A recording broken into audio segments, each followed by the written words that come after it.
Magandang araw po at ngayon po kasama natin si Engineer Ted Tan sa ating pinakabago at pinakaaktibong talk show podcast para sa Fridge TV, The Breaking Point. We are now with Engineer Ted Tan, a civil engineer by profession with an expertise in traffic and engineering management. Magandang araw, Engineer Ted. Magandang gabi din, Ma'am Malen. At sa ating Welcome tagapakinig, sa magandang gabi Breaking po. Point. Marami tayong pag-uusapan, Sir Ted. Ano po yun, Ma'am? Sige lang po. Umpisahan po natin sa pet peeve ng ating mga kasamahan sa Baguio. Ang traffic po nung nakaraang holidays. Ito bang traffic problem natin? Ano po bang sitwasyon natin sa traffic since kayo po ang ating Mr. Tropico? Sa totoo lang, Ma'am Malen, ang sitwasyon ngayon ng Baguio City when it comes to traffic and transportation, kung ako yung evaluate, we are in critical situation na. Naku po, ano po ang ibig sabihin ng critical, sir? Nilevel ko siyang critical kasi yung mga problema ngayon na hinaharap natin, matagal na ito Nag-pile up na sa traffic and transportation. Patong-patong. Oo, lumaki na lumaki. Kasi nga, katulad ng mga sasakyan, mas dumami na ngayon. Kung noon na problema tayo, ng mga nagdaang panahon, di lalo na ngayon. Kanya in critical situation na tayo. Yung pilahan doon sa mga terminal ng jeep, mas humaba na ngayon dahil mas dumami na yung populasyon, pero hindi nag-i-improve ang ating traffic situation, mas sumahaba ngayon, mas matagal makasakay yung ating mga commuters. So ito pong nararanasan nating traffic, lalo na kapag rush hour. May rush hour na po sa Baguio ngayon. Ito po ay a natural offshoot of a critical condition in traffic. Tama, sir? Yes. So itong mga hinaing ng ating mga residente, talagang magpapatuloy at magpapatuloy ito unless the city government will take action on the real solution. Real solution. para po sa mga nanonood sa atin. Si Sir Ted po ay member ng ating TTMC since 2009. So ilang taon din siya member nito magmula pa nung panahon ni former Mayor Reynaldo Bautista Jr. Ang ating Traffic and Transportation Management Committee. TTMC. Wala na po ito ngayon, pero dati po active member dito si Sir Ted. Sir Ted, magmula nung 2009 hanggang ngayon, ibang-iba ang ating traffic situation. So, pwede bang i-relay mo sa akin kung paano unti-unting dumating sa critical ang kondisyon natin? Nung mga panahon na yon, mga 2009 onwards, may problema na tayo. Katulad ng parking, katulad ng ating jeepney terminals, katulad ng mga needed infrastructure, mga pedestrian overpasses na kailangan natin. So, itong maliliit na bagay na ito noon. Yes, pero ito Pero kasi contested na ang traffic, ang parking noon pa. meron na, may problema na tayo sa parking noon pa. Dinidebate na rin ito noon. Yeah, ayun lang kasi nga mga pinopropose na rin sana ng city government yung mga parking building pero inuupos ito ng some sector. Karapatan nila yon pero kanya nga kailangan political will ng ating leaders kasi ito talaga yung solusyon This cannot be resolved by any traffic scheme. This cannot be resolved by any traffic engineers or enforcement. The only thing that it can be resolved yung parking problem is to build parking space for them. Ano po ba ang opposition dati noong 2009? Ay sabi nila magiging concrete jungle daw ang Baguio. Ang sabi ko naman, depende sa design yan. Hindi naman magiging maaagli pa yung Baguio. Pwede mo naman green design yan, yung green building na tinatawag.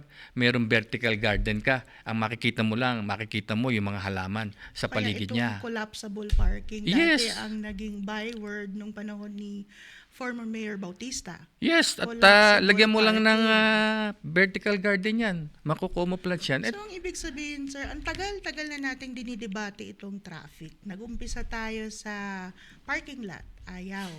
Ngayon naman po, meron na namang inaayawan.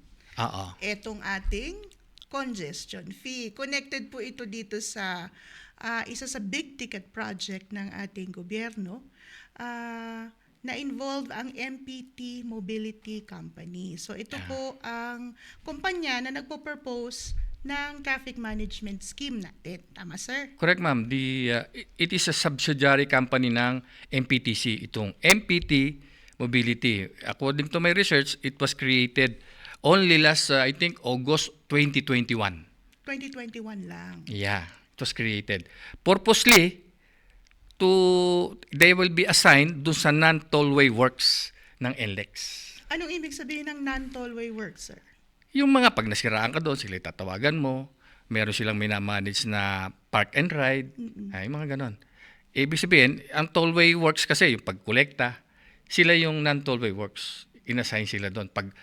Kung gusto mo magpa-advertise along the NLEX, sila kakausapin mo. Based po ito sa research natin. Yes. Si Sir Ted po ay kilalang-kilala sa topic ng traffic. Isa po siya sa tumutuligsa nitong proposal ng MPT. Sir Ted, kwento niyo naman sa amin, ano po ba yung mga points na kinokontest natin dito sa proposal? Linawin ko lang, Ma'am Malen, yung pagtuligsa ko nito ay dun lang sa proposal. Opo. Nililinaw ko ito para sabihin na hindi dun sa kumpanya Tama, ang sir. tinutuligsa natin, hindi dun sa ibang opisyal natin na nag-susupport dito. Dun ako nagtutuligsa sa mismong laman ng proposal. Kung valid ba ito, kailangan ba ito ng Baguio o hindi. Ayun. Maganda po yung sinabi ni Sir kasi nagkakaroon na tayo ng disclaimer. Hindi po yung kumpanya ang tinutuligsa pero yung nilalaman ng kanilang proposal. Yeah. Hindi yung gobyerno, Yes. but ang pamamalakad. Yung pagtingin dito, kailangan may tamang pagtingin tayo dito sa proposal na ito. Kung ito ba ay akma sa ating pangangailangan sa trapiko at transportasyon. Unang-una, Sir Ted, ano nga po ba ang ibig sabihin ng congestion? Ang congestion ganito, maraming hindi nakakaintindi niyan. Ito po ba yung yung mga sasakyan na nagkukumpol-kumpol sa traffic, yung hindi na gumagalaw? In technical terms, para mas madaling mag-get ng layman's terms. In layman's terms, pag ang road capacity, merong road capacity tayong tinatawag.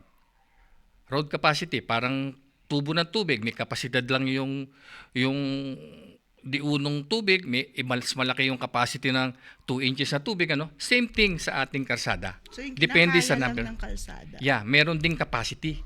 Depende sa number of lanes ng kalsada. So may define na road capacity. Katulad sa EDSA, bigyan kita na example, ang ginamit nilang road capacity doon sa EDSA is 2,500 For EDSA. per hour.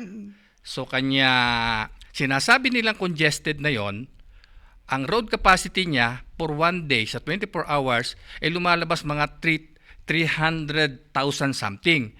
Ang demand, ibig sabihin yung demand, yung gustong dumaan doon is 400,000 plus. So the demand is greater than the capacity of EDSA.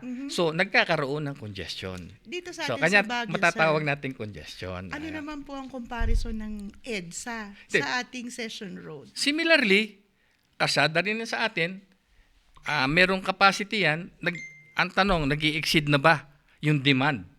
Nag-i-exceed na ba yung gustong mag-cross dun sa karsadahan natin? Sa Ayun. tingin niyo, sir, nag-i-exceed na ba? Only during the time na katulad nung Christmas season, nag-exceed tayo. And the same thing dun sa mga peak holidays natin, like yung Panagbenga, nag-i-exceed tayo. Is there a car limit or a certain number, as a statistic that we can peg for yung pag-exceed natin for CBD? Yun nga ang tinatanong ko, na dapat patunayan ng MPTC yung kanilang statement na congested ang CBD because they conducted a survey, kanya sila nag-i-implement nagpo-propose ng congestion charge na 250 pesos. So kanya nga hinahanap po 'yon at pinangako nila sa akin nung June 17 last year, during the public consultation. Laging present si Sir Ted sa public Oo, hindi, consultations. ako yung una-una nilang nakasamang na-invite dun eh. At salamat naman, na-invite ako ng ating city government. At during that time, tinanong ko, kasi nag-present sila eh. So dapat may pinanggalingan yung kanilang conclusion. During that presentation, may conclusion sila. So ang dapat napanggalingan nun, yung survey nila. And good enough, sinabi nila, may traffic survey daw sila. Saan? Sabi ko. Nagtinginan sila. Sabi ng moderator, bibigay na lang sa akin later. Anong taon yan, sir? Last year, July 17. July. 6 months, more than 6 months na. Wala pa. Wala pa. Walang paramdam. Sumulat ako sa City Hall. Nag-follow up ako. Pero up to now, wala pa rin. Kasi yun ang pundasyon, sa totoo lang, yun ang pinakapundasyon nung kanilang proposal na to. Itong ating traffic. Kung hindi nila mapatunayan yun, na authentic yan at empirical data yan, wag na hindi na i-dismiss natin yung kanilang proposal. Sa tingin niyo po, bakit hindi nila maisapubliko itong dokumentong ito? Palagay ko sila dapat at tanungin natin. Pero Bakit importante hindi nila- talaga ito para maintindihan natin ang Yung, ating trapiko. yes, tsaka yung laman ng proposal. Yan ang pundasyon nga, ang tawag ko mama. Di ba, ang bahay, pag walang pundasyon at mahina, Meron po ang kasi pagigiba eh. sinasabing non-disclosure agreement.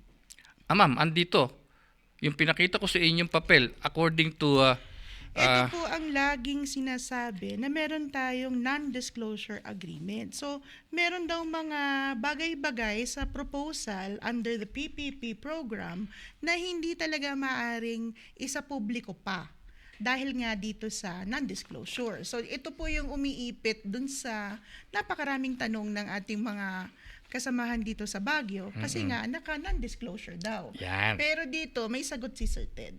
Ni-research ko yung IRR at sinabi rin naman ito ng PP code sa atin nung nag-communicate ako sa kanila. According to Section 51, basahin nyo na lang ma'am, may nakasaad doon ito na lang ma'am, yung confidential business information.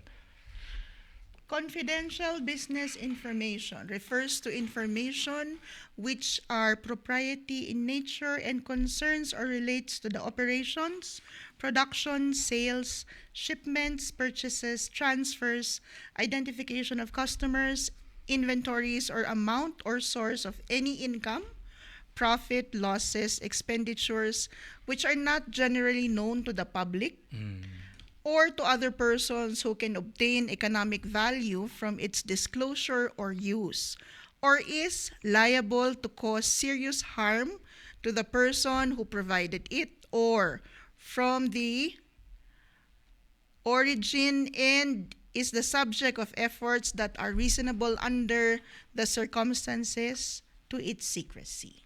So to summarize yung sinabi dyan ma'am, sinasabi dito nga sa Section 51, ay confidential business information. Ano po ba ang definition natin ng business information, Sir Ted? Ang sinasaad nila dito, halimbawa, yung mga source mo ng devices mo, yung iyong software na ginamit, yung mga proprietary yun. So yun lang. Kanya sinasabi under second paragraph ng Section 51 ng IRR of PPP Code, sabi dito, blanket claims for confidentiality shall not be accepted. Ibig sabihin, hindi pwedeng sabihin kabuuan ng proposal confidential. Kanya dapat yun lang binanggit doon na business in nature. Failure to comply with the foregoing shall result in the waiver of the entity's claim for confidentiality. So dahil po sa Section 51, ano dapat po ang pwede palang i-disclose? Everything that is not business in nature. Kasama dito yung hinihingi nating dokumento. Yung maraming tayong gustong malaman katulad ng traffic survey. Sino ba'y pinag-conduct nila?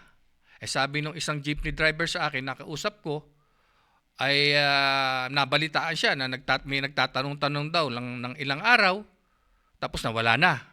Ito kaya yung sinasabi nilang survey.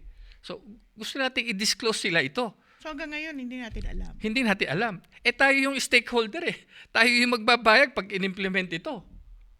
Tayo yung taga-Baguio. Dapat may karapatan tayong malaman.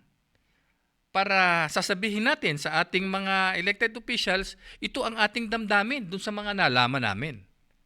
Tama, sir. Di ba? O yun, sana. At saka yung, marami pang iba eh. Ilang taon ba yung concession period? Ang alam natin, dati originally 15 years na after negotiation, naging 25 years daw. So, which is which? Alin ba yung totoo? Kailan po yung huling public consultation na na-attendan niyo, Sir Ted? Targeted people lang yung ginawa nila noon eh, selected. Ako noon, isinama ako sa grupo ng homeowners kasi officers ako doon sa aking tinitirhan. area niyo, oo. So, isa ako sa So, doon. iba-iba, targeted groups ang ginawa, Yeah. hindi isa. Yes. And then, nabalitaan ko, nung matapos silang mag-consultation na yan, nagkaroon sila ng negotiation. Towards the fourth quarter po ba to? Oo, Yung ito, patapos na recent yung lang. taon, oo. Oo. Ngayong taon, wala pang nakasked. We do not know eh. Silent eh. Hindi nila pinapublish kasi yung mga previous consultation by letters lang. Nabalita ko katulad nung consultation with the barangay officials. By invitation lang 'yon, hindi public invitation. Pati ata sa mga seniors o student So, iba-iba. selected lang, oo. So sana once and for all yung talagang critical stakeholder i-meet nila. Kasi yung talagang involved sa traffic and transportation. Kasi kung wala kang alam talaga, nga ka lang doon. Ituturo ko sa iyo yung sa math. For example, yung calculus, wala kang ang basic math, paano mo maintindihan? As simple as that. Kailangan may background ka rin, konti, di ba ma'am?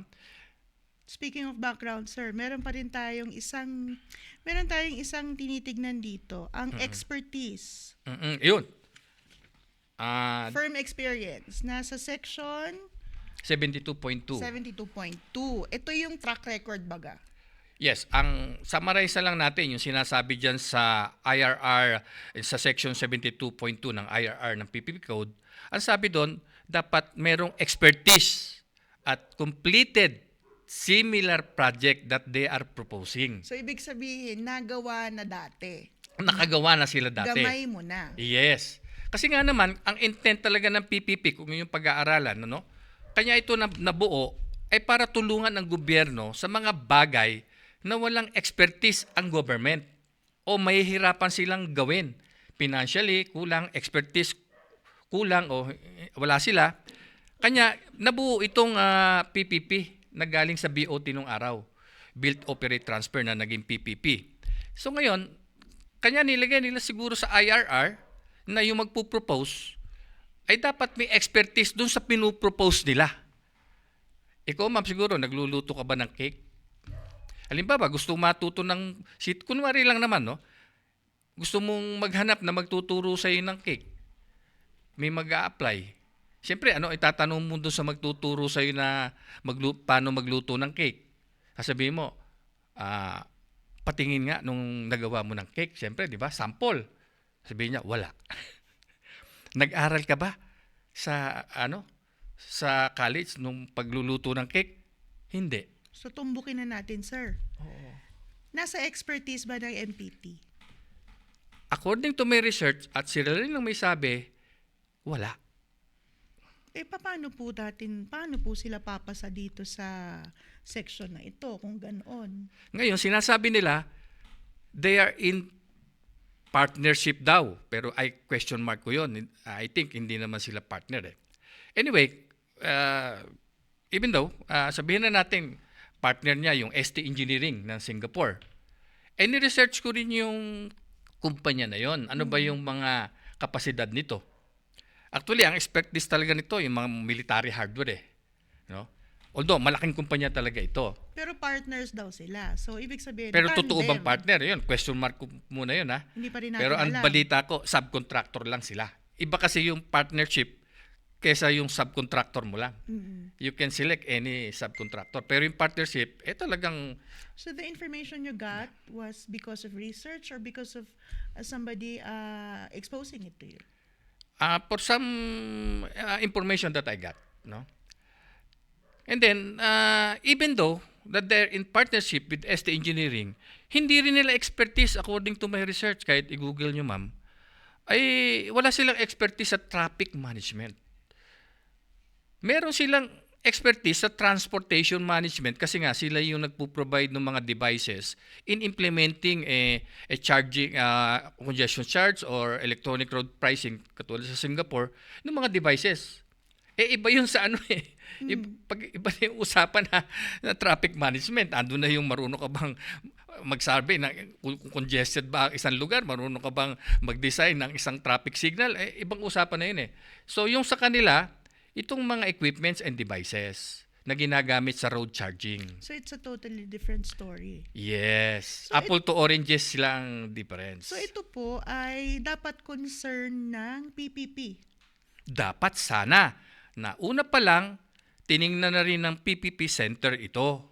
Have Na we compliant raised ba? this to the PPP Center? Again, ma'am? Have we raised it formally? Not yet. Actually, I'm on the in preparation of inquiring about this to So PPP this Center. this detail about their experience and track record, you're Yes. bent on questioning it. Yes.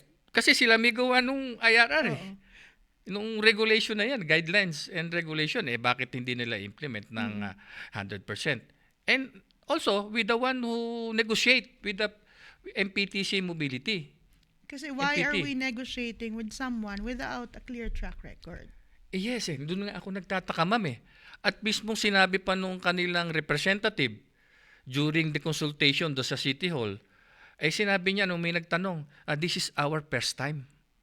Ay, first timer ba? Yeah, sinabi niya na pagka nga ito naging successful, we will do the same with other LGU. So baga, para tayong kumbaga, ginawang- Baguio ang magiging pilot area. Yes. Hindi ba exciting to, sir? Ay, hindi exciting. Malaking pera to. Pagbabayad ka ng, kung magat hapon, kang ma-penalty, di 500 a day. In 5 days, magkano yun? 500 times 5 days to 2,500 in a month. 10,000 pesos. Mahal na experiment ito. Mahal na eksperimento. Guinea pig tayo? Hindi pwede. Pag-usapan natin yung congestion fee. Dahil hindi nga natin ma-pinpoint kung congested tayo dahil wala tayong hawak na traffic survey, wala tayong statistics. Yeah, para ma-examine. Kasi dati ma'am ako nag-supervise ng traffic survey namin noon sa opisina. Kanya, kahit pa paano, may alam tayo. Yun ang panggagalingan Kanya nga kami noon, bago ka mag-design ng isang traffic signal, kailangan i-survey muna namin yun. May field surveyor kami, magagawa ng data yon. At doon magiging basis para maging warranted na i-signalize mo yung isang intersection. Dito sa proposal kasi, magkakaroon ng window period, 2 sa isang araw. Isa sa umaga, isa sa bandang hapon. Kumbaga yung rush hour. Rush hour. Doon papasok yung congestion fee. Yes. Kapag dadaan ka sa CBD, In all entry points of CBD. all entry points. Yeah. Ang sinasabi naman po ng ating gobyerno, dalawang window period lang ito. Para nga mabawasan ang congestion. Na hindi Kung pa meron nga. na hindi pa natin na dedepina kung ano nga, kung meron o wala. Oo. So let's presuppose that there is congestion. Yeah, okay. So 2 window period. Pag dadaan ka, bayad ka. Ngayon naman, kung papalipasin mo si window period, edi walang bayad. Ano po bang masama doon? Magandang pakinggan, di ba? Aminado I ko, mean, magandang pakinggan. it's logical. Huwag ka nang Walang dumaan. dumaan during the peak hours. Magandang pakinggan. But yung CBD, nandyan ang mga eskwelahan, nandyan ang mga hospital, mga butika, no? Ngayon, yung isang nag-message sa akin, ma'am, isang parents, Sir, paano naman po ang gagawin ko? May oras ang pagpasok ng anak ko, grade 3 yun. Grade 3, susunduin ko sa maga, hindi naman pwedeng ilipat ng oras yon. Sa hapon din, may alangan naman mag-intay yung bata o kunin mo ng maaga. So, definitely, kung pumasok yung oras ng pagsundo nila at paghatid sa during peak hours, no choice. They will be subjected to congestion charge. Yung pagdala mo sa ospital, manganganak ka na. Sasabihin mo sa misis mo, Sandali lang. Sweetheart, wag muna. Ma-charge tayo ng congestion. After 9:30 na lang. After 9, pwede ba yun? Senior citizen, masakit ang ulo mo, ma-high blood ka na, kailangan mo nang bumili ng gamot. sabihin ng congestion charge, wag ka muna. Doon ka muna sa ano. Hindi pwede. So do you think it's a violation of human rights? Kung ganun ang conclusion, ma'am, maaring tama. Pwedeng ganon. Yes. Kung you cannot you cannot transfer your travel time. Necessity yung pagpunta palagi sa CBD. Pwede nilang gawin niya siguro sa EDSA. Dahil transit point 'yun. Itong CBD, point of andyan din yung public market. Yun lang ang time mo na pumunta ng public market sa maga o kaya yung peak hour sa hapon. Tapos Para po i-manage yung congestion. Kasi maraming magsasabi, sige, nag-o-oppose tayo. Ano po ang magiging solusyon natin kung sakali? ito muna. Alad naman dun ng problema eh. Bakit tayo mag-iisip ng solusyon CBD? Manageable na ito. Manageable na po ito, ma'am. Yung mga ginawa namin nung araw, nung andun pa tayo sa city government, nung 2020 tsaka 2021. Ay, lingid po, para sa mga hindi po nakakaalam, si Engineer Ted po ay kasama sa partido ng ating butihing Mayor Benjamin Magalong nung una siyang tumakbo. In fact, Sir Ted ran for councilor during that time. But took a hiatus at ayaw na ng politika for how many years? After that, After after 2021, biglang umayaw. exit na tayo. Pero ngayon po ay bumabalik politika si Sir Ted. Pero saka na natin pag-uusapan niya. We just have to address the elephant in the room. So dati po, nung nasa city government pa, Ayun, nag-implement ang city during that time ng mga mitigating traffic solution na. opo. Kung mapapansin mo, ang Harrison nung araw, punong-puno ng PUJ yan. Ito po yung nagpapalit-palit tayo, nagtutuway, nagwa-one-way, meron tayong mga Sa ibang area. sa ibang area, yung mga tapos na-implement ko nagre-reroute nun. tayo. Yeah. Sige sir, ikwento niyo po muna, halimbawa mga top 2, top 3 na na-implement niyo nung time na yon na sa tingin niyo ay naging effective naman. Una doon yung pag-transfer ng mga PUJ terminals. Na alam ko na initially may mga nagrereklamo na Ito yung napalayo. nilipat natin. Yes, oo. Ang talagang dahilan noon ay para yung mga jeep hindi pagdating sa CBD o sa plaza. Ibig sabihin ang mga trips sila always plaza no. Marami diyan nagko-cross sa intersection ng Maharlika. Marami diyan. So kanya punong-puno makikita mo nung araw ay punong-puno ng jeep yan. Yung area ng intersection na yan. Pero now, nung mailipat na ng city government sa tamang lugar, yung mga terminal, na sinabi kong tamang lugar kasi darating sila sa CBD, aalis sila pabalik sa pinanggalingan, hindi na sila magko-cross sa intersection ng Maharlika. Kanya nawala sila. So isa yon. Malaking factor po yun, ma'am. Ginagawa pa rin yun ngayon. Yan, hanggang ngayon. Kanya wala ka ng halos nakikitang jeep na nagko-cross sa intersection ng CBD, ng Maharlika. Ano pa po? Yung nilagay natin na tamang babaan, sakayan ng ating mga commuters. Like yung mga sa Session Road, nakita mo, dati wala namang loading and unloading dyan. Ngayon, may 3 area na hindi ka na makikipag-agawan sumakay ng taxi. Kanya ako noon, pagka nag-aabang ako ng taxi, may dumating na babae. Alis na ako kasi siguradong mas pipiliin kahit ako nauna mas pipiliin ng taxi driver yung babae kasi gano'n naman tayong Pilipino no? Kaya ngayon, pumipila na sila. So At yung hindi na sa gitna ng kalsada. loading and unloading. Yes, hindi na sa gitna ng kalsada. Noong araw sa Session Road, makikita mo yan, punong-puno na yung isang lane ng nakapark. 12 hours na silang alang-alisan, Kanya, ang nangyayari, pag may sasakay ng taxi, doon sa gitna ng papara, magkukonstrict ngayon ng Session Road. Ganon din sa May Abanao. So yung build-up noon ang Yes. ating inaalis. Yes. At pati na rin yung ginawa natin sa palengke. Kasi dati, yung sa Sandueta Street na yun, two-way. Yung in between Abanao Mall at saka Maharlika. Two-way yan. Papasok at papalabas. Oo. Kanya yung papasok dyan, na galing sa intersection, makikita mo madalas, yung queuing niya umaabot sa intersection. Gridlock na. Kasi yung palang queuing na yun, pupunta sa parkingan ng Maharlika. Puno na. So pipila sila. So winanway yun. So kanya nagawa ng city noon through my recommendation na one way na siya palabas, hindi na papasok. At pinaiba na lang natin yung entrance niya doon na sa likod, hindi na doon sa gilid. So on that way, wala nang gridlock na nangyari ang causes dahil doon. So effective din. Yes. Yung mga Kanya maliliit manageable na bagay ngayon. na gano'n, nakakatulong Ay, pala. malaking ano yun. Malaking factor. Ilang taon po kayo nagsilbi sa city government nung time na yon? Nagsilbi tayong advisor. Ay, ulitin Opo, ko. opo, Iba, advisor. binababasa ko. Ba't ka hindi mo ginawa ganyan? Hindi naman po ako naging official nun. Mm-mm. Wala tayong posisyon na binigyan tayo na tayo yung traffic czar. Hindi rin po. Pro bono. So, consultancy. hindi advisor ang tawag ko. Kasi Advisor ang pagka consultant, may bayad eh. Ito po ay pro bono. Pro Walang bono. bayad. Pro bono, walang bayad. Volunteer. Yes. Since the time na Bakit niyo naman po ginawa yun? nasa dugo ko na yung traffic eh. Passion ko na yan. Buhat nung maging traffic engineer ako. Batang-bata kasi ako noon. Nung matuto akong mag-design ng traffic.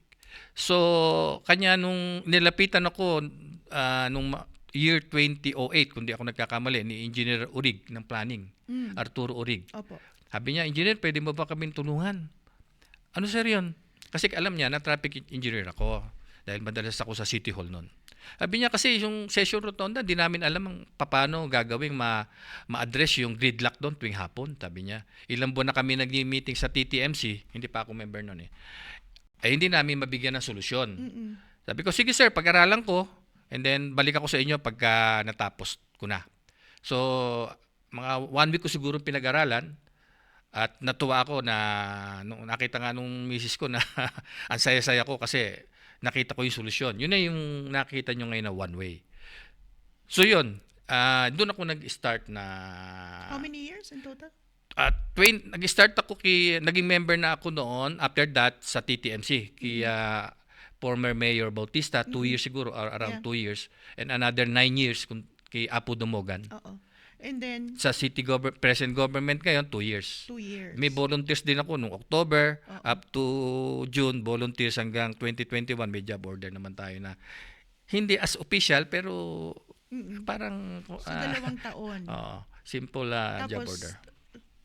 Tapos 2021, wala na tayong job order, ano pa gagawin ko? Wala tayong work assignment.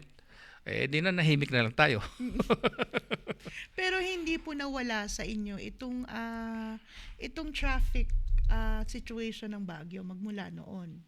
Ay, nasa puso ko pa yan. Marami pa tayong gustong isulong na Marami hindi po kasing nagtataka, bakit nga ba traffic ang talagang puntirya ni Ted Tan? yun po yung passion ko eh. Kanya nga, kahit pro bono tayo, at nabigyan nga tayo, yung award na binigay sa akin as one of outstanding citizen noong 2009, yun eh parang more than a salary for me. Na kilalanin yung nagawa natin. Enough na yun. Ngayon sir, nandito na tayo sa panahon ng PPP. Nandito na rin tayo sa umpisa ng pagsulong ng proposal nitong MPT mobility. Paano pa po ba natin pwedeng solusyonan yung ating traffic situation? Sa tingin niyo po? Siguro ang gusto niyo malaman, ma'am, without implementing this kind of proposal. While it's on hold, kasi we're just talking about it now. So now that it's not yet implemented, ano nga ba ang pwede nating gawin? Kasi ayaw pa nating isipin na magbabayad nga tayo ng congestion fee. So Yes. we're trying to hold it off as far as we can. But what can we do? Because we have to address the growing need that there is a traffic problem. Yung mga natitira na lang kasing traffic solution, ma'am, ito yung talagang it's not easy to implement. You need funds, you need time. Isa-isahin ko. Sige sir, Okay, ma'am. isa-isahin natin. Una muna, yung traffic, mag-create, matuloy na itong creation ng traffic department. Ang proposal na magkaroon ng departamento na talaga. Yeah, kasi at present, traffic division ito na na-create nung panahon ni Apo Dumogan. Kasi tayo rin yung nagsusulong noon na magkaroon na ng traffic office. Kasi before, if you can remember, TEU lang, police lang ang nagmamanage ng traffic natin. TEU lang ang nag-i-enforce. Now, dalawa na yung nakikita natin, may police, meron yung hired traffic enforcer ng city, which is under the traffic division ng City Engineering Office. Na doon nga ako na-assign before. As a mere simple na yan, engineer lang. Ayun, yun ang una. At pangalawa, I-address na dapat itong parking problem. This traffic problem na galing sa parking problem, hindi ito mabibigyan ng solusyon ni Ted Tan. Kahit na sinong traffic engineer, hindi mabibigyan ng solusyon yan immediately. Kahit ilang enforcer, pag katulad ng Christmas season, kahit na 1,000, 5,000 pang enforcer ang ilagay mo doon, hindi natin ma-address yung parking problem. Yung traffic congestion brought about by this parking problem. The only way you can resolve that is to build parking space for them. Problema ang parking? Sabi ko nga noon, tinanong ako ni Councilor Rabilos na UP noon, Rabilos, I think, chancellor noon. Si Minsan, RR, sir. Opo. yeah, na-meet ko siya minsan. Tinanong niya ako, ano problema sa problema natin, ano yung solusyon? Hindi naman po ako mahirap yung solusyon eh. Parking ang problema, mag-build ang city ng parking space. As simple as that. Mukhang marami po tayong nakaabang na parking spaces dahil merong mga parking facilities na nakahandang itayo in the near future. Saan, ma'am? Marami pong areas na binanggit pero I think it's addressing the need for parking in the city. Maniwala ako, ma'am, pag may nakita na akong nagbubungkal doon. Pero by mere words, I'm sorry to say that, no? Talagang gustong-gusto ko nang masimulan talaga. Kung meron talaga, well and good. Sa akin, hindi na kailangan yung masyadong malaki na 20,000 na sinadidinig natin o more than 24. that. Oo, yung 5,000 na lang, yung mas realidad ba? Kahit may mag-create lang tayo na 5,000, ay makakampante na tayo doon. So you think the heart of the problem is the lack of parking spaces? That's the main problem natin. Pag binagsa tayo ng libo-libong tourist vehicle ng Baguio. Alam niyo, ma'am, ang mangyayari pagka kasi hindi sila makapag-park, sa anong gagawin nila? Uuwi ba kagad ng Manila? Hindi, di ba? Sasabihin sa driver, baba mo na lang kami at tumanap na lang ang paparkingan mo. Sa Mines View sila, for example. Gagawin ng driver, sabi nga nung kagawad sa akin doon, iikot daw yung sakyan. Hanggang sa mapuno na ngayon yung karsada dahil libo Hindi makaparada yung libo. Ano mangyayari? Nasa karsada sila. So that congests our city roads. Damay-damay na yan. Yung iba, pipila rin sa isang mall natin. Dahil wala namang ibang mapupuntahan silang malaki-laking parking. Hindi mo rin sila masisi. Kasi nga walang ibang pupuntahan. At hindi mo naman dapat sisihin din yung mall. Kasi tumutulong na nga sila sa parking problem natin. Sisihin mo pa. Ang may problema, yung lack of action from the city government. Nakukulangan po kayo sa aksyon ng ating gobyerno the past years. Yes kanya ako, gusto ko Pero talaga. ito yung mga kapartido nyo dati, sir, meron ng mga proposal noon. Ang nangyayari kasi, merong mga certain group na nag-oppose. Siyempre, ang mga opisyal natin, sensitive din. Ang daming mga proposal na akong nakita, pero siyempre, nakita ko rin yung talagang very noisy opposition ng iba.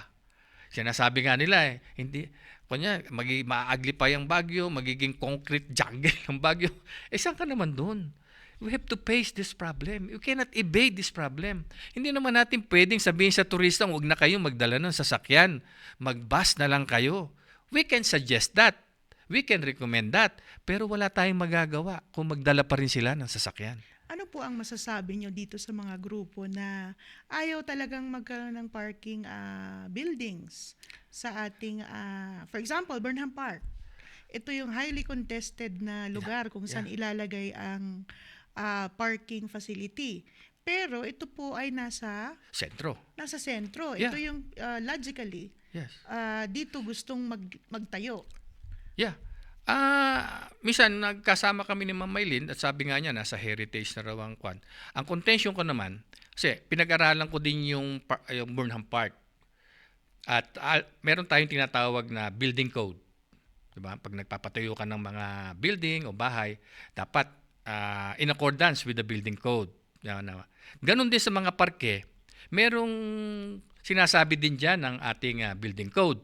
Lalo na meron kang palaruan, no? Nung inaral ko yan, may parking requirement siya dapat ng mga around 750.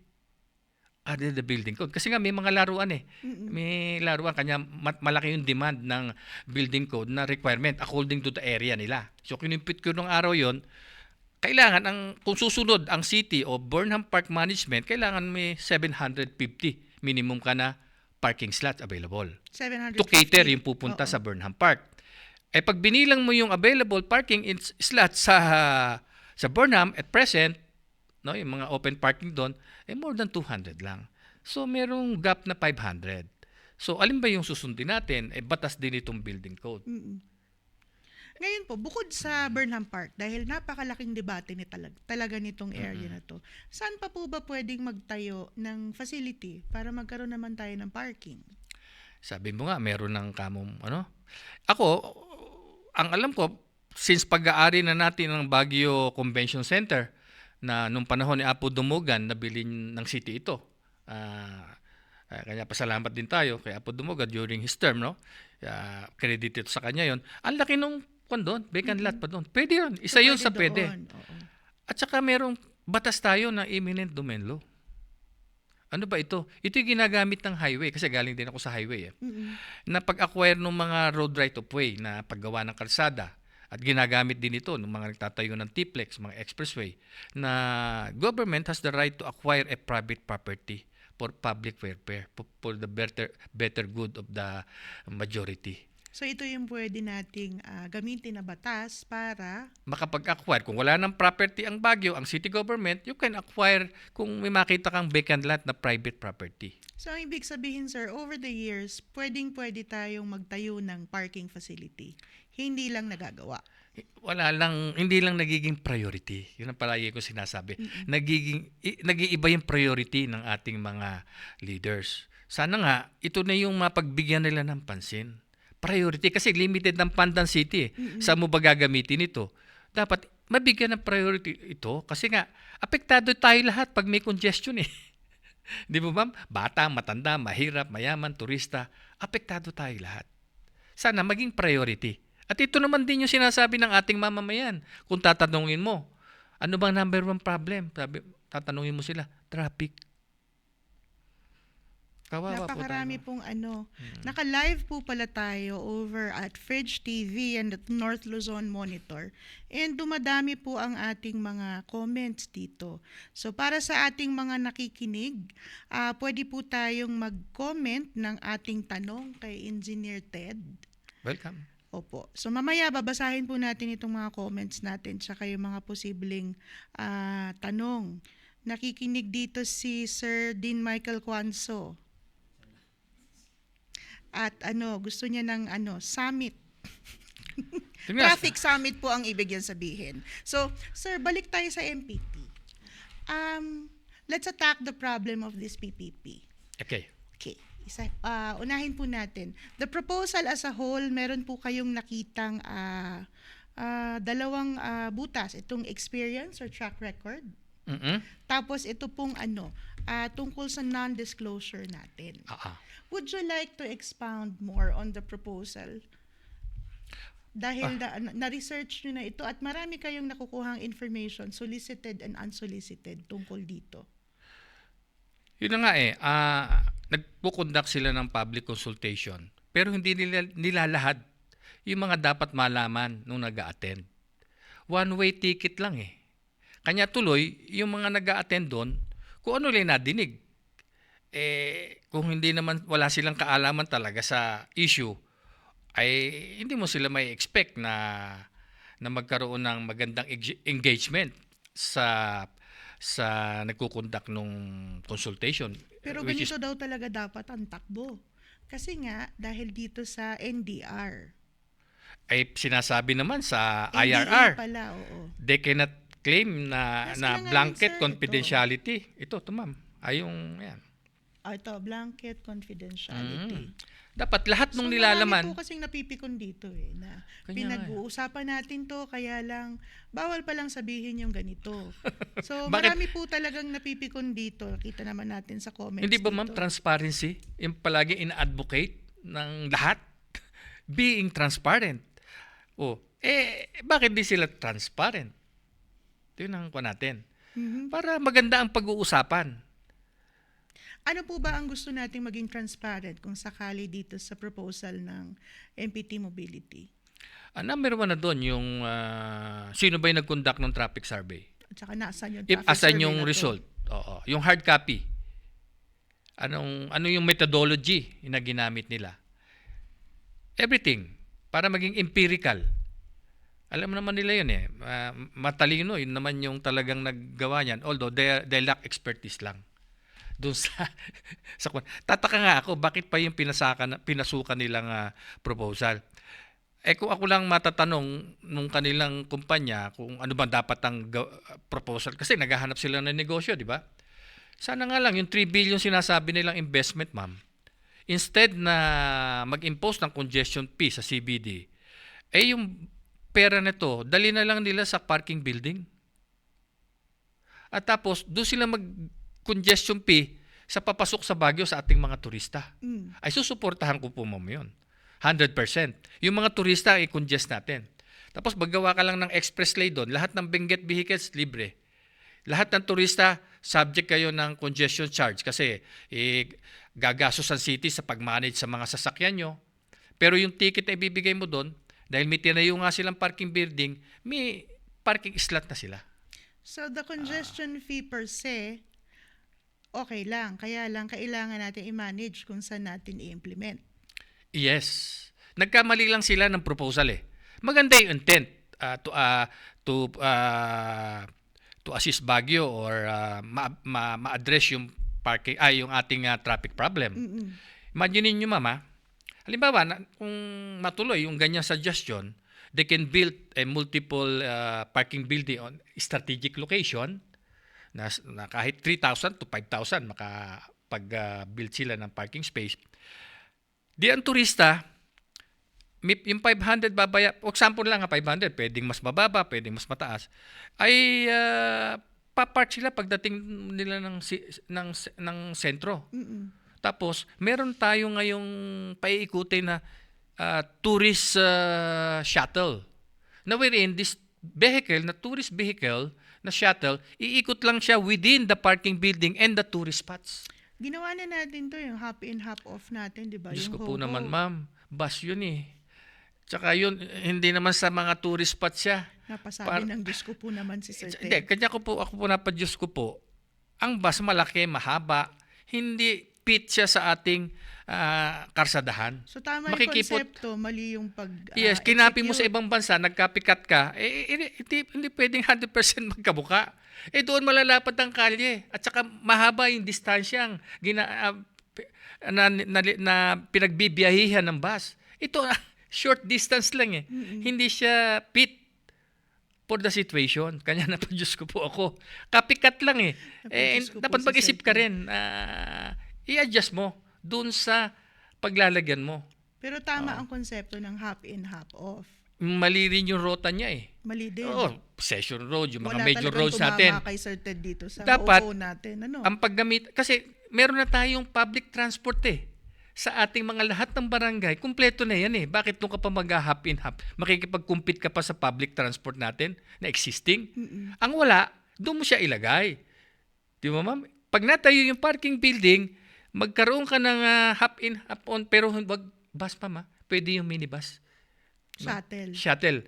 Na dadaan yon sa lahat ng tourist spot, sa lahat ng parking building na itatayo. Para yung turista, pag park nila, sakay na lang sila dun sa tourist shuttle na yan, mapupuntahan nila lahat ng tourist spots without any hassle. Yun ang ating sinasabing solusyon. Sana, yun na lang yung naging proposal ng MPTC. Susuportahan po natin yan. May panahon pa yatang palitan ang proposal, kaya isinasailalim ito sa maraming public consultations. Dahil pwede pa siyang i-refine, pwede pang magdagdag bawas. Yung refinement, ma'am, na nadidinig ko, ang pag-uusapan nyo lang doon, hindi yung talagang main issue eh. Yung dagdag bawas sa congestion, kung magkano ba, 200 ba, 250, 100. Ako kahit piso, hindi dapat yun eh. Kasi hindi nga solusyon eh. Dapat, ibahin natin yung proposal. Total overhaul. Total overhaul. Ano po ang points of overhauling na gusto nating, for example, nabigyan tayo ng kalayaan na magbigay ng ating mga solusyon. Question. Oo. Suggestion, solusyon, or revision dito sa existing proposal. Ano po yung top 2 na gusto nating ilagay? Ayun nabanggit ko, ma'am. Since expertise naman yung mag-build ng mga malalaking infrastructure, kayang-kaya nila yung parking building. Parking building. Parking building. At doon na lang yung congestion charge nila na sinasabi, doon na lang sa Cannon Road and Marcos Highway nila ilagay. Pang-turista. Pang-turista. Yung mga lokal, Libre. May express lane. mm-mm. May sticker ka na lang ikakabit sa kanila, express lane yon. Mukhang maraming matutuwa sa suggestion nyo to kasi sa suggestion ni Engineer Ted, libre na ang locals. Baguio Benguet to Yes. At yung turista lang. Ganito naman, para in fairness naman sa mga turista. Paano kung magalit naman yung turista? Hindi, ganito.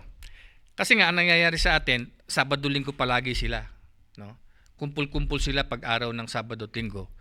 Sasabihin natin, at ang implementation ng congestion charge, pwedeng libre Monday to, o mas mababa, Monday to Friday. Malakin lang ang charging natin sa Sabado-Linggo. Anong dahilan doon? Para ma-redistribute natin yung pagpunta ng turista dito. Hindi yung sir, magsabay-sabay sila sa Sabado at nasa Linggo. punto talaga tayo na kailangan natin mag-charge ng congestion. Yes, as part of regulation. Mm-mm. To regulate So there's no yung pagpasok. turning back. Kasi hindi mo naman sila pwedeng Oo. papahinto na pa-stop na wag na kayo pumasok sa So Baguio. in concept, itong congestion fee, nasa tama naman siya. Yes, ano yan one tool yan Mm-mm. Pero mali lang yung pinaggamitan. Mali lang. So bumabalik po tayo dun sa una nating sinabi. Hindi yung kumpanya Yes. hindi yung kumpanya Ang sinusuri ang natin sinusuri, at pero yung tututulan natin. proposal. Yes, yung so proposal. nasa tamang track tayo sa congestion fee. I-overhaul lang yung proposal. I-overhaul. Yes. Total overhaul. Total overhaul. Yes. Sa tingin niyo sir, dito mag-uumpisa na makahinga tayo sa itong traffic? Kasi Baguio locals, Baguio Benguet locals are bracing themselves sa impending traffic problem na naman because of the upcoming Baguio Flower Festival. Yes. So, naghahanda na naman tayo sa pasensya, pagdagsa, hindi paglabas ng bahay, pag-panic buying ng mga locals dahil ayaw nang pumunta sa town. Mag-iipon ka ng pagkain. Nag-iipon na po ng pagkain. Noong pong Christmas season, maraming mga taga Baguio ang hindi na lang lumabas. Correct. So, Ganun na lang ba tayo habang araw? Hindi ko tanggap ma'am yun. Kasi may solusyon Kanya tayo very passionate for this. now, 2025 na sir, this is a decisive year because this is an election year. Yes. And traffic is going to be a hot topic during the campaign. Ngayon pa nga lang during peak and off-peak season, pinag-uusapan na ito. What do you think should the platforms contain para sa traffic? Dahil siguradong ito ang magiging point of discussion because it's one of the number one need. Alam niyo ma'am, yung binanggit yung platform, maganda. No? Actually, pag-upisa dapat doon sa platform, pero ang talagang hinahanap natin action doon May i-action yung platform na yon. Na kung nandun na sila, dapat gawin mo. Kung platform lang, puro platform, tapos hindi napuput into reality, nagiging baliwala. Naiiba na yung priority mo, dapat hindi magbago ang priority. So, papasok na naman po dito ang political will. Yes, sana. At bigyan priority. Kasi yun ang pinaka-importante. Mahirap po bang bigyan priority ang traffic? Ano po ba ang kinakatakot natin sa pag-address ng traffic problem? To be honest with that, mahirap talagang i-implement yung pagtatayo ng parking building. Dahil, sino po bang masasagasaan natin? Meron din kasing iba, nung mga previous years, may mga proposal na, maraming talagang hindi mo maiwasan na hindi mo ma-satisfy yung lahat ng tao. No? Kahit maganda na yung proposal, may nag-o-oppose pa rin. Sana magtulungan tayong taga Baguio na kung ano ba yung talagang real solution sa traffic natin. hindi naman po mahirap intindihin yung problema ng traffic problem natin. Example ko na lang yung parkingan ng isang mall. Merong kapasidad dyan na 1,000 more or less, 1,500 vehicles ang kaya niya. Kung 3,000 na lang ang gustong pumasok doon at pinapasok ng mall na yun, ano po ang mangyayari doon sa loob ng parking building? Hindi ba? Chaotic ang mangyayari doon. Madodoble. Occupied na lahat yung 1.5 tapos may iikot pang mga another 1.5. What will happen doon sa parking building ng mall? Yun po yung sinasabi ko. Ganon din ang Baguio. Pag yung mga tourist vehicle na yan, walang maparadahan, iikot din ang ikot, magkukongest ang Baguio. And what is the solution? Iparada mo sila. Sinupin mo sila sa karsada. Bigyan mo sila ng maparadahan. At sila, pagkaparada, meron silang masasakyan doon sa gusto nilang puntahan. Ito na nga yung tourist shuttle vehicle na ipoprovide mo.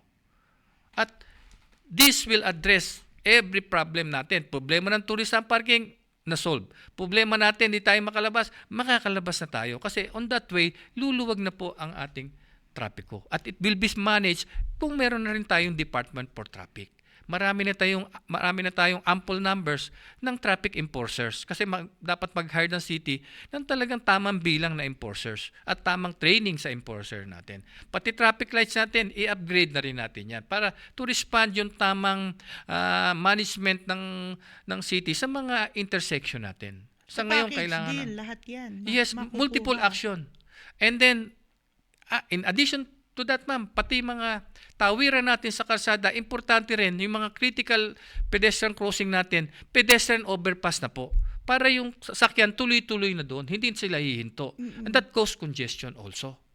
And pangalawa pa, na addition, yung ating terminal ng jeep, wala pa. Bigyan po natin ng terminal ng ang ating mga PUJ.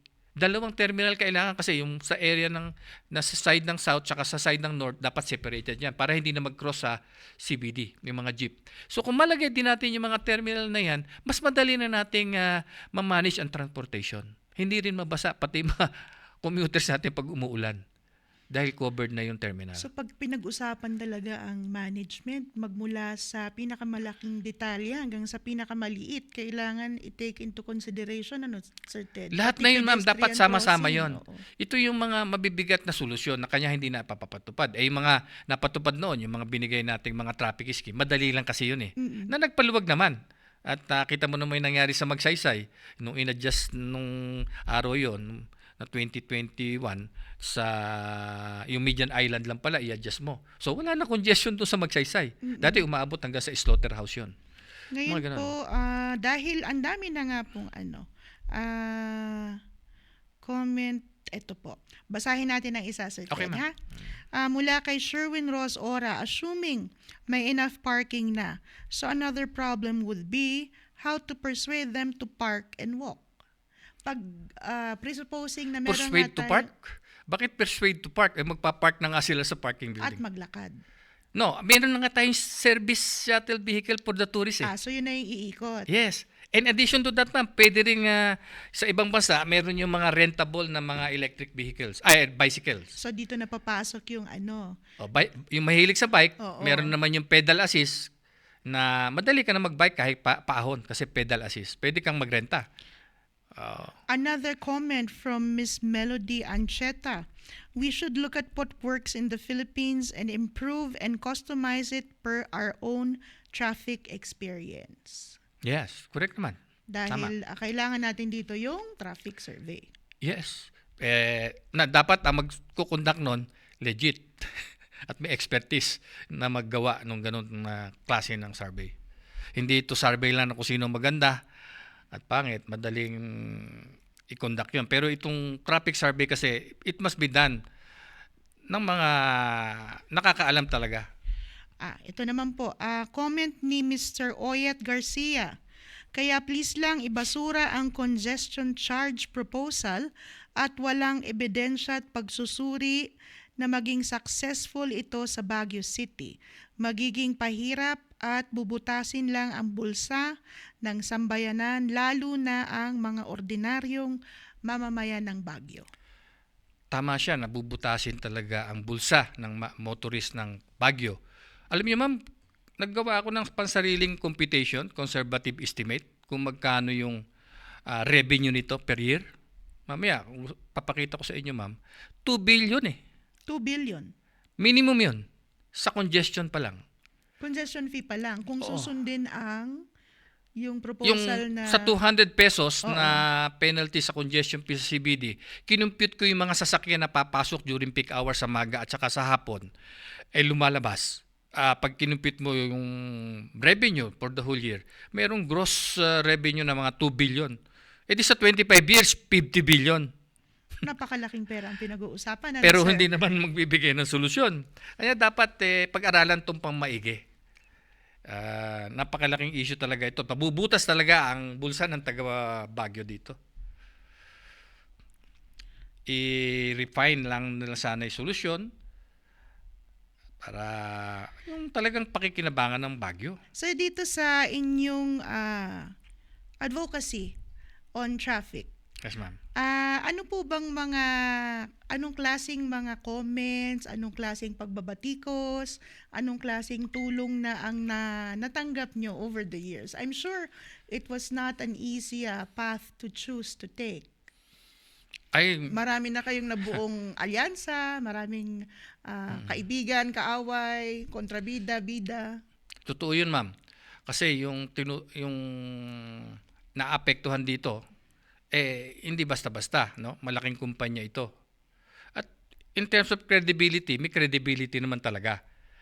I'm talking about MPTC. May Yes, credibility yan dahil talaga namang kilalang kumpanya yan na okay naman yan.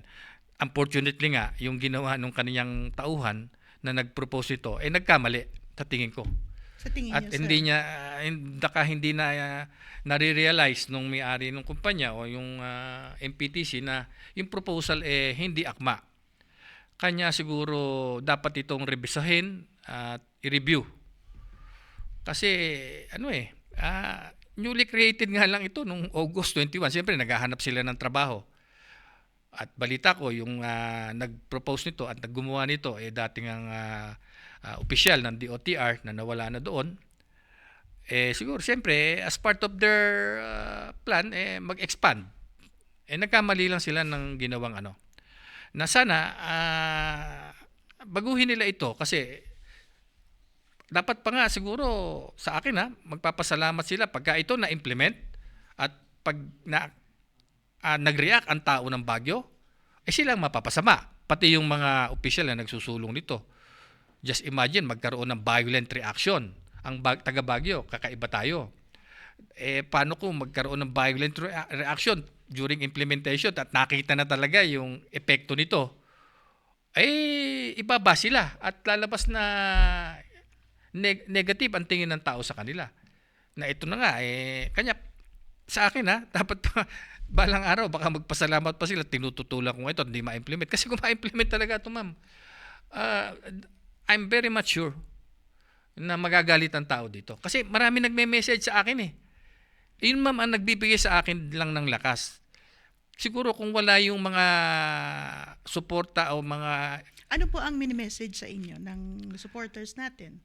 ay talagang ayoko nang banggitin yung iba talagang confidential yung mga binabanggit na nila. Pero you realize, sir, that you have become the opposition to this project. You are one of the personifications of opposition dito sa proyektong ito. I mean, kontrabida na ang dating ninyo. Tanggap naman po ninyo yon. Whatever na itawag nila yon, basta ako gagawin ko lang kung ano yung nasa puso ko. Basta't alam kong tama yung ginagawa ko. Patuloy kong gagawin yan. Do you regret cutting alliances from your former colleagues? Walang epekto. Normal lang. Walang kung ano ako kasi may policy ako na kung ano yung ginawa mo, huwag mong pagsisihan. Kung pwede mong bigyan ng remedyo, yung pagkakamali na yun, di gawin ko. Kapag halimbawa tinawag kayo ulit to become advisor, For what I have experienced, parang it's not something that you'd want to do again. yes, oo. Tsaka siguro if ever na mahirap yung kung ka lang pro bono, pwede ka kasing pakinggan, pwedeng hindi eh. Kung ano lang yung gusto nilang pakinggan, yun ang papakinggan. Pero sana kung bibigyan ka talaga ng task, Ted Tan, I'll give you all authority to resolve this traffic problem, this transportation problem. You weren't given that authority before. Never been. Tayo parang taga-sigaw lang. Kumbaga, sasabihin mo sa boksingero, suntukin mo yung kaliwa mo. Ganun na lang ang papel natin. Taga-sigaw lang tayo. Outside the ring. Dapat, sabi ko nga sa mga kaibigan ko, dapat pala nasa inside the ring ka para may mangyari. Na-realize niyo po yun in the 2 years that you were with the government. Yes. Na-experience ko. Yung una, pinapakinggan ka. Later on, wala na. Hindi na. Dahil meron tayong mga naisulong na maliliit na bagay na hanggang ngayon ay sinusunod. Yeah, yung katulad nun. Ako na may natutuwa at pinakinggan tayo nung una nun. Yung pag-adjust ng Median Island sa Magsaysay. Yung paggawa ng 2 lanes sa flyover. Why na do one you way think dati. they stopped listening to you? I don't know. Wala naman tayong ginawang mali sa tingin ko. Wala tayong inabuso. Wala tayong palpak na trabaho. At natutuwa nga sila noon nung ginawa ko yung Leonard Wood traffic scheme na dati naghahatid ako rin ng anak ko doon. Talagang kanya ako ginawa ng traffic scheme nung araw, talagang ang bagal ng usad noon. Opo. Na nung inimplement yung Leonard Wood na yon, mabanggit ko lang, na nakita ko nung inaral ko, kanya pala nagko-congest doon sa may tulay, doon sa teacher's camp, meron 2 waiting shed sa magkabilang tulay bago pumasok sa tulay. Kaya nangyayari, itong mga nagbababa ng estudyante, doon nag-i-stop. Oo. Kanya ang sabi ko sa City Engineering Office, tanggalin nyo yun dahil yun ang causes. Tinanggal. Oo. So may mga there are little victories that you got during your stint in Yeah, government. pasalamat naman ako at meron tayong napakinggan tayo na na-implement ng city. Na So, nakatulong talaga. Ngayon po, nanahimik kayo ng ilang taon. And now you're ready to try your luck again in government. What made you come back? Because of my desire talaga to resolve itong traffic problem natin. You think there's hope to resolve this in Ay, the sana. next, paano bang timeline Hoping. natin dito? At least, 6 months, 1 year, 2 years? Basta ako ganito, ma'am gagawin ko kung ano yung dapat na gawin ko. Kung hindi ako maging successful, at least walang mabagabag sa konsensya ko. Malinis akong titingin sa aking paligid, nagawa ko yung dapat kong gawin. Kung hindi ako nag-succeed, tatanggapin ko rin. At tanggapin din ng taga Baguio. Talagang Ganito ang magiging kanya sabi ko sitwasyon nga, natin. this is not my fight. This is the fight for Baguio. Of everybody. Hindi ko kaya ito. Sino ba si Ted Tan? Ordinaryong citizen lang po ako. Pero kung hindi tayo susuportahan ng taga Baguio, ay talagang wala nga mangyayari. Mabibigat yung kalaban natin na nagsusulong nitong ganitong kind of proposal. Sana nga makinig sila. Ako naman umaasa na at the end of the day sana maunawaan nila yung sinasabi natin at magbago rin yung isip nila. Malay natin, baka i-atras ni Mr. ng MPTC itong proposal at baguhin. O maaaring ating city government, hindi natin alam. Mamaya, i-dismiss nila ito. So, who knows? Kaya, yun lang. Yung gagawin ko lang yung dapat kong gawin as far as I can. At para yung konsensya ko tahimik. Yun lang, ma'am. So ngayon pong 2025, let's get back on track. What is the first order of business? Susulat po kayo sa PPP Center. I'm thinking of sending a letter to PPP citing these guidelines na dapat may expertise. That's Section 72.2, experience or track record. Yes, I'm thinking of that kasi nga sila naman ang may gawa nung rules na yan, bakit hindi nila ini-implement? Dapat i-enforce nila yan. As individual. Yes. Opo. So isa to sa aasahan natin na baka gawin nyo. Formally write the PPP Center. Dahil saklaw ng kanilang responsibilidad na tignan ang track record at experience ng mga nag-apply. Nag-propose under the PPP. Yes, tama. Under the PPP. Under the PPP. Okay. Tapos po, in terms of consultations, mag-a-attend at mag-a-attend pa rin tayo ng public consultations. If there is an invitation, if there is a calling to have one, I'm very much sure mag-a-attend po ako. Pero sana nga magkaroon nun to address this issue. Na dapat yung konsultasyon, imbitahan mo talaga yung real stakeholders na nakakaalam doon. Based sa experience ni sir, hindi ba't mga stakeholder talaga ang nag-a-attend? Anong alam naman ng senior citizen? Anong alam ng isang kagawad? Kapitan, kahit professional ka kasi, kung wala kang alam doon sa transportasyon at traffic, ay hindi magiging healthy yung discussion. Dapat, yung mga mamamayan ng Baguio na involved talaga sa transportasyon, nandyan ang ating mga drivers ng jeepney, ng taxi, nandyan yung traffic division natin, nandyan yung kapulisan na nag-handle din ng traffic. Ako din, na matagal nang involved sa traffic situation ng Baguio, they can invite me also. So, para magandang maging usapan dahil nagkakaintindihan kami doon. Kung estudyante lang, although kahit matalino estudyante, kung wala naman doon sa kanyang pinag-aaralan yung issue na yon, paano siya makapagtatanong? So parang nakukulangan tayo sa public consultation, sa targeted na grupo or sa IEC campaign. Kulang. Ako nga, nung mag-attend pinigilan na ako magtanong .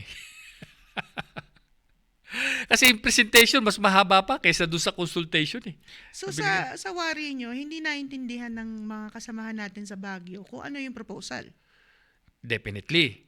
Maaring naintindihan nila pero hindi na alam nilang i-analyze. Sino po ba ang dapat magpaintindi sa atin ito?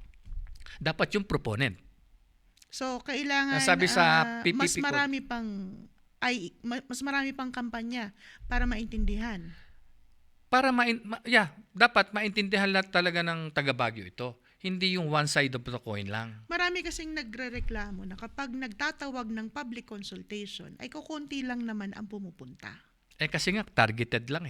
Sabihin mo, iano mo talaga na yung may involvement sa traffic and transportation. Kumbaga nagkakabuklod-buklod lang dito sa usapin ng congestion fee. Pero isa lang itong facet sa isang malaking proposal ng proponent. Yes. So parang lahat lang ay galit sa congestion fee, period. Pero yung proposal as a whole, hindi na naiintindihan. Kanya nga may mga ginagawa sila na nakikita ko, no? Yung iba na pinalilitaw nila na maganda yung proposal. May binabanggit pang infrastructure. Ito naman po ang disinformation at misinformation yun na nga dito. Katulad nung kanya palagi ako nagpo-post, walang infrastructure sa karsada, sa tulay, sa parking building silang gagawin.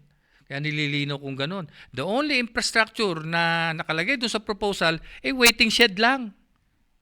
At wala ding magiging bagong modernized jeep na bago na ipoprovide nila. Wala kahit isang jeep. Only fleet management. Paano mo naman mapi-fleet management ang jeepney? Kanyan, point to point, nag-iintay munang mapuno bago umalis. Pwede ba sasabihin mo sila, 10 minutes, go ka na, dalawa pa lang, limang pasahero, dilugi naman yung driver. Kaya, magandang sabihin, pero in reality, pag pinatupad yung mga nakapaloob doon sa proposal, hindi tatakbo. Hindi magiging maayos. Meron po tayong comment dito mula kay Venus Randolph.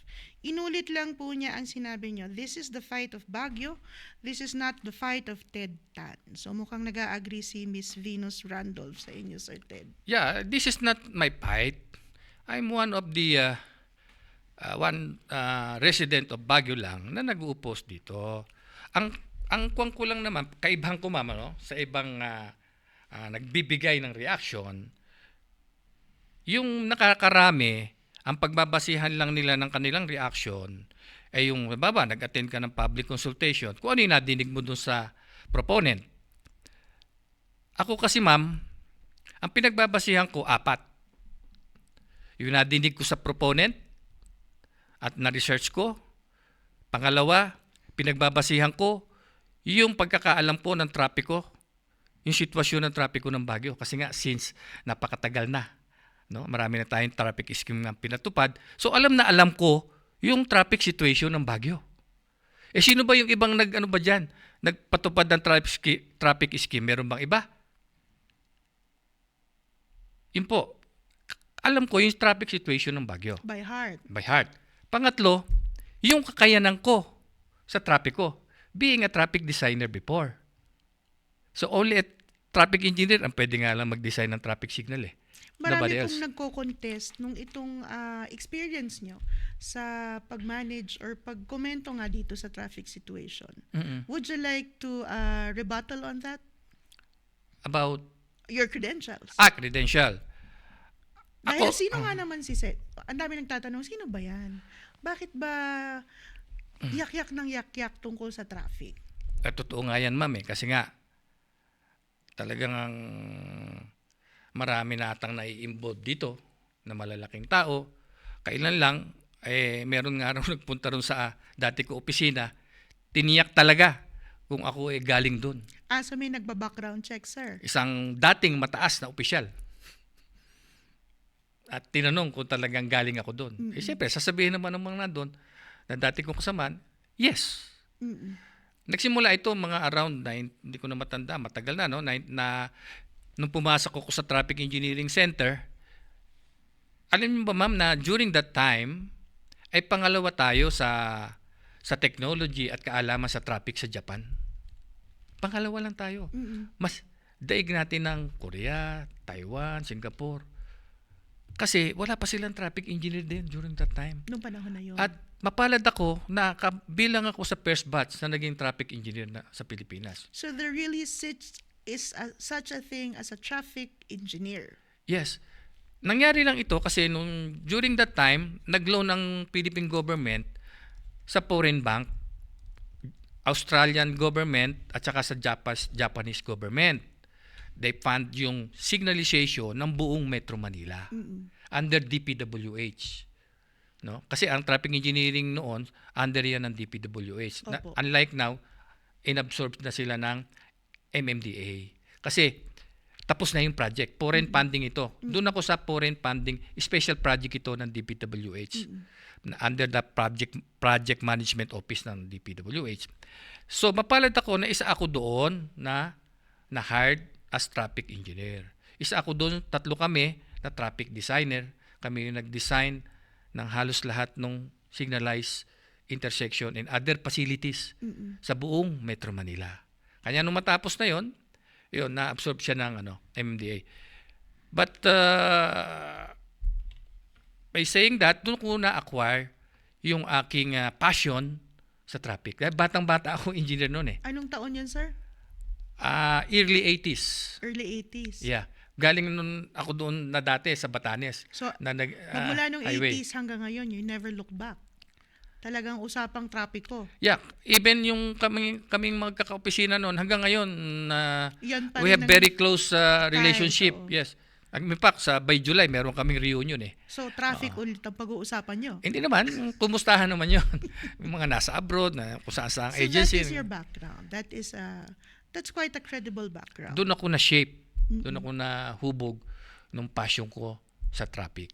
Ayan. Kanya, nasa puso na natin. Mm-mm. In fact, nung 1996, I think, I go straight to the mayor's office. At that time, si Mayor Dumoga noon. Mm-mm. I offer myself to assist Baguio kung tungkol sa mitigating traffic solution. Oo. Dahil nakakita ko na noon na magkakaproblema ang Baguio. Pagdating ng araw. Na-foresee ko na. Nung panahon na yun. O kasi dapat pagplanuhan ng maaga yan. Kasi pag nagkamali ka ng plano, there will be tremendous effect, negative effect yan. Napakahirap ng i-address yan pagdating ng araw. Katulad sa Metro Manila. This is something that did not just come up in 2019. So, 90s Yeah. pa to. Yes. Recurring. Yeah, kaya madalas dun ako kay Councilor Delpin Balahadja. Mm-mm. Dahil alam kong siya kasi yung nagtanong-tanong ako, siya yung chairman ng Traffic and Utilities Committee. Nung time na O yun. kanya nagbalangkas kami noon ng traffic office na. As early as that. As early as that Pinropose time. din niya yun, yung nabalangkas namin na traffic office. Unfortunately, hanggang second reading lang, third reading, hindi na na-aprobahan. Hindi na pumasa. Kailangan mo kasi doon ng suporta rin ng kasamahan mo doon no? So napaka-importante kasi pagplanuhan ng tama. Mm-mm. I give you an example sa EDSA. Bakit pa nagkakaproblema ng malaki sa EDSA?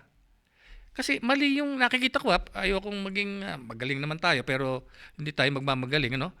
Ayokong mag-boost ng sarili ko. Pero sa nakikita kong sitwasyon kasi sa EDSA dahil nagtrabaho nga ako doon. Kanya nagmalaking problema ngayon doon ay yung pagkakaplano, isang mali doon na yung underpass. Yung nasa Cubao at saka sa Shaw Boulevard. Kanya mayroon tayong tinatawag na kuwanem, mamalin yung bottleneck, yung traffic doon. Ba't sinasabi yung bottleneck? Di ba? Katulad nito. Malaki diameter nito, ito maliit. Kanya pag binuhos mo yung tubig, matagal. Pero kung kinat mo dito yan sa katawan, isang buhos mo lang ubos. So, kanya nagkaka-bottleneck, katulad sa EDSA, yung underpass. Nakita ko mali yung pagkakaplano nung araw. Hindi, nagkamali sila ng pag-isip ng future. Na ang ginawa nila doon, 3 lanes lang sa underpass, yung 2 lanes nilagay nila sa ibabaw. 5 lanes yan ang EDSA, for example. Dapat yung ginawa nila, kung ginawa nung araw yun na 4 lanes, hindi tayo nagkaka-bottleneck doon sa mga underpass na yun. So yun Simple ang as that. foresight for management. Yes, dapat may good foresight ka. Pag mali yung plano mo, magkakaproblema ka during implementation. Babasahin ko lang po itong dalawang comment ng ating viewer. Isa kay Tonton Ignacio. What are your plans to ease up traffic sa Baguio? And how will you convince the citizens of Baguio that you are worthy to lead and your plans are better than the past proposals? Para naman po kay Alex Bosolan, ano na ang nagawa ninyo in terms of traffic? Kababasa ko lang kay Sir Tonton, may follow-up siya. And also, will your plans won't affect the lives of the poor or less fortunate citizens of Baguio? Nasabi ko naman, Ma'am Malin, kung ano yung mga na-past accomplishment natin. Kaya nga nabigyan pa tayo nung araw na one of the outstanding citizen. At yung, banggitin ko na lang yung last. Yung nga, sa Magsaysay, dati, yung congestion dyan umaabot hanggang slaughterhouse. Ngayon, wala na. So, how it affects the poor? Kung maayos po natin ang trapiko at wala nang mahabang pila sa mga sasakyan, maayos natin ang transportasyon, pati negosyo lalago. Why? Kanya po maagang nagsasara ang mga establishmento natin kasi yung kanilang mga tauhan ay wala nang masasakyan pag medyo past 8 na. Kung maganda na ang ating transportasyon, maayos yan ng gobyerno, kahit anong oras ka umuwi, meron kang masasakyan, hindi ka na magta-taxi kasi mahal ang taxi. Pati nga dyan sa congestion fee, mamahal ang bayad sa taxi. So, lalago ang ating economy. Why? Itong mga establishmento hindi na magsasara ng maaga. Hahaba ang working hours natin.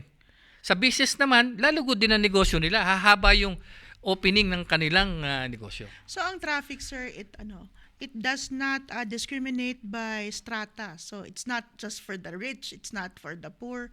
Traffic is a general concern. Is that what you're saying? Correct, ma'am. Everybody will be affected. Estudyante ka man, senior citizen ka man, worker ka man, everybody. So dapat talaga maintindihan ng lahat itong proposals natin for traffic. Ngayong nasa panahon na tayo ng PPP. Yes, maganda itong PPP. Dapat tamang proposal lang sana ang ating tanggapin at tamang project ang ating pakinggan. Based naman sa panayam natin sa ating butihing mayor at sa ating city administrator, may panahon pa para baguhin, magdagdag, magbawas, at ayusin ang proposals under the PPP. Dahil hindi lang naman itong MPT Mobility ang medyo controversial na project under the PPP. Sama-sama na ito. Baka ito ay nasa top 2. Pero meron tayong 7 big ticket projects as a whole. And lahat naman daw po ito ay dadaan nga sa public consultation. At ang magiging final say pa rin naman sa ending ay ang ating City Council. Ang masabi ko dyan, ma'am, dapat consult with the right people. Targeted. Yes. Mag-consult ka sa walang kaalam-alam ano makukuha ng city doon. Di ba, ma'am? Consult to the right people. May At follow-up wag madaliin. question, sir, si Alex. Okay lang po bang basahin ko ito sa inyo? Yes, ma'am. Bali, wala po kayong degree in traffic engineering under program po ng DOTR. Parang course. Tama po ba yun, sir? Mali ata intindi niya. Ang traffic engineering, wala pong course yan sa Pilipinas. Iklaro lang natin Yeah. ito, sir, dahil tinatanong din to ng marami. Kaya let's clear the air. Parang alang iniwan doon din sa structural engineer. Wala namang course ng structural engineering. Paano ka ba magiging structural engineer? If you're practicing it, dapat civil engineer ka. Tapos meron kang knowledge dun sa structural, pwede kang mag-attend ng seminar or what. Ako, aminin ko, sa isang popular na naging structural consultant ako. Pero hindi ako nag-graduate ng structural course. Wala naman kasi structural course eh. Same thing sa mga doktor natin. Wala namang course ng surgeon ang ating mga doktor. Bakit sila nagiging surgeon? Specialization nila ito sa medicine. Para sila maging surgeon, meron silang mga training and actual experience. Kaya sila nagiging surgeon. Hindi dahil nag-graduate sila as surgeon. Kaya po ang pakilala sa inyo ay civil engineer by profession Yes. with an expertise in traffic engineering and management. Yes. May follow-up pa si Sir Alex, kaya lang ang plataforma po ay sa ibang session na natin pag-uusapan. Thank you. So pagpaliban muna natin to Sir Alex at antabayanan po natin ang susunod nating mga programa para ma-scrutinize naman po natin ang usapang plataforma sa tamang panahon, di ba nga, sir? Maganda naman yung tanong niya. Dapat Opo. inaalam. Tama po ito. Very proactive. Gusto ko lang sabihin sa inyo na ako ang naging mentor namin. Kaya sabi ko nga sa inyo, ma'am, mapalad ako at kami yung first batch na naging traffic engineer sa Pilipinas. At ang naging mentor namin dyan ay mga Hapon na traffic engineer at saka Australianong traffic engineer. Actual experience, actual design ang trabaho namin doon. Talagang traffic engineer lang ang pwedeng gumawa ng trabaho namin noon. Kanya ang item ko noon as traffic engineer. Okay. Marami na tayong views on Fridge. Yes, we have around over 600 views. Marami pong nakikinig sa atin, which Hello. just proves na ang traffic ay isa sa top concerns natin dito sa Baguio. Ngayon, sir, I'm giving you the floor. What will be your message first to our viewers who are very much involved in the fight for ano nga ba natin sasabihin ko? Suriin. Suriin or a solution to our traffic woes. And then your message to our local government kung paano natin pagtatagpi-tagpiin lahat ang mga solusyon, mga suhestyon, at paano natin haharapin ang 2025 with the PPP proposal of MPT Mobility. Yeah. So una po ang message natin sa ating viewers. Sa ating mga viewers, patuloy po tayong magbantay, magmatsyag, at suruin natin yung lahat ng nakikita natin, nababasa natin. At kasi mabigat po itong issue na to. Hindi ito simpleng bagay. It's a very highly technical issue na hindi dapat madaliin. Kita nyo naman, halos buong mundo nagkakaproblema sa traffic eh. Kanya doon pa lang makikita nating hindi birong ito. At isang pananaw ko nga dito, kanya hindi na-resolve ang problema ng trapiko all over the world na nga lalo na sa Pilipinas, sa mga third class countries. Kasi nga hindi nabibigyan ng major role ang tunay na nakakaalam when it comes to traffic. Kanya nga meron traffic engineer Like in Manila, although meron na tayong traffic engineer doon, pero hindi sila nabibigyan ng importansya sa mga suggestion. Nung minsan, nakausap ko yung isang kaopisina ko na nandoon pa rin, napag-usapan namin yung U-turn slot. Kako, yun ang maganda, yung elevated U-turn slot sa EDSA para ma-address yung problema pagka peak hours. Ang sabi daw sa kanila, masyadong mahal. Look at that. Itong nagsasuggest na ito, tama na yung sinasuggest. Pero komo yung pinagsabihan, hindi niya na kikita yung epekto nito na maganda. Sasabihin, mahal.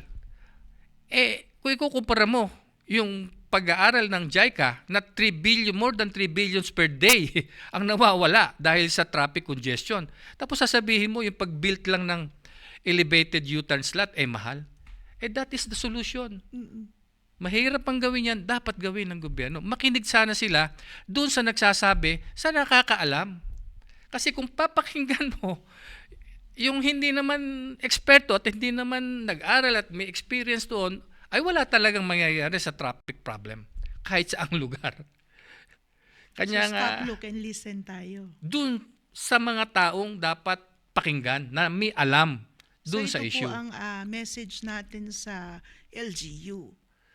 Yes, hindi lang sa LGU, kung pati nga sa national At para ma-address din yung problema pati sa Metro Manila, para yung tamang engineering solution na tinatawag ang i-apply. Hindi yung lawyer solution, military solution, engineering solution na isang traffic engineer na sinasuggest. Ngayon naman, sir, ano naman po ang maaasahan natin sa inyo bilang advocate for traffic natin? Mr. Trappico nga ang tawag sa inyo for 2025. Ngayong harapin natin uli ngayong taon ang MPT Mobility Proposal. Kanya inaanyayahan ko yung ating mamamayan, samahan niyo ako sa paglalakbay na ito. Hindi po ako hihinto at hanggang may lakas tayo, patuloy ko pong magbibigay ng mga rekomendasyon, komento sa ikabubuti ng trapiko ng Baguio. Para yung konsensya ko maluwag sa dibdib.